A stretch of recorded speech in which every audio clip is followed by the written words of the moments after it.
Chez Promeo, fidèles à nos engagements et à notre talent, Alternautes et équipes nous permettent de nous illustrer localement et bien au-delà de nos frontières.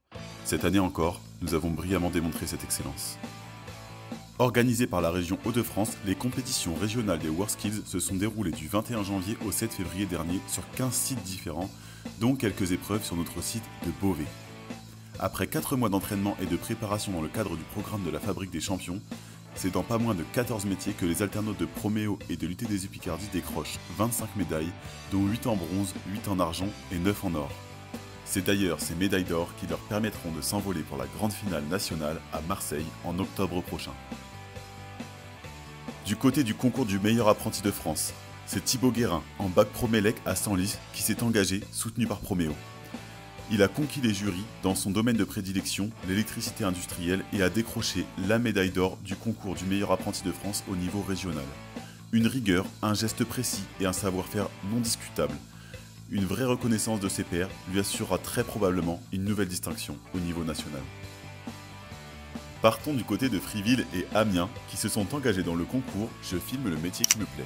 Ils ont hissé 3 de leurs vidéos à la finale nationale. 3 regards d'alternautes sur leur quotidien, compta, gestion, commerce. Ces productions modernes et dépoussiérées disent tout, en images. Toujours à Amiens, c'est dans le cadre du concours Green Power qu'une voiture électrique a été conçue de A à Z. C'est un projet collectif qui a permis de remporter une 3e place nationale très honorable pour leur toute première course. Repartons du côté de Beauvais. 3 élèves ingénieurs de l'UTDSU Picardie font partie du top 10 du pays. Ils ont été distingués pour le concours FANUC, robotique, programmation, automatisation. Un trio solide face à 33 équipes en compétition. Cela fait plusieurs années que nous y participons, le challenge de la bourse en partenariat avec la Caisse d'épargne. Et cette année, 3 équipes, 3 approches stratégiques se sont distinguées. Continuons à parler business. The Fresh Connection. C'est un business game international regroupant plus de 140 équipes, 80 universités dans le monde entier. Nos alternautes en Master Lean Management, sous l'étendard de notre partenaire universitaire Panthéon Assas, sont arrivés premiers en France, 3e en Europe, 17e au niveau mondial, une très belle performance. Autre compétition dans laquelle nous nous sommes illustrés, le concours général des métiers. Yanis Langlois, bac pro TCI à Beauvais, a été finaliste national du concours en chaudronnerie. À Senlis, nos bac pro TCI ont eu la chance de participer à un concours organisé par l'entreprise ArcelorMittal. Ils avaient choisi la conquête spatiale comme terrain d'expression. Avec Mission Apollo, c'est une œuvre puissante, précise et impressionnante de détails qui a été livrée.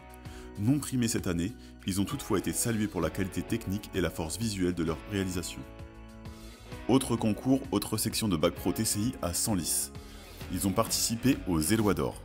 Pour les Élois d'Or, c'est sous la mer, au travers de l'univers de Jules Verne, et aidés de l'IA, qu'ils ont réinterprété un classique, le Nautilus, une pièce métallique ambitieuse, complexe et originale. Malheureusement, elle n'a pas trouvé écho devant le jury. Elle reste toutefois une œuvre faite de passion, d'effort et d'audace qui aurait dû voyager bien plus loin. Les concours permettent de s'illustrer en dehors de nos murs, mais l'excellence ne se mesure pas que sur les podiums. Chaque jour, dans chaque atelier et dans chaque salle, les apprentis bâtissent des projets qui font sens, et parfois, ils racontent bien plus qu'un simple exercice scolaire. À Saint-Quentin, ils ont recréé l'histoire en version miniature. Un corsaire de la Seconde Guerre mondiale, une locomotive, le Mont-Saint-Michel, du métal, du savoir-faire et un sens du détail bluffant quand la technique fait honneur au patrimoine.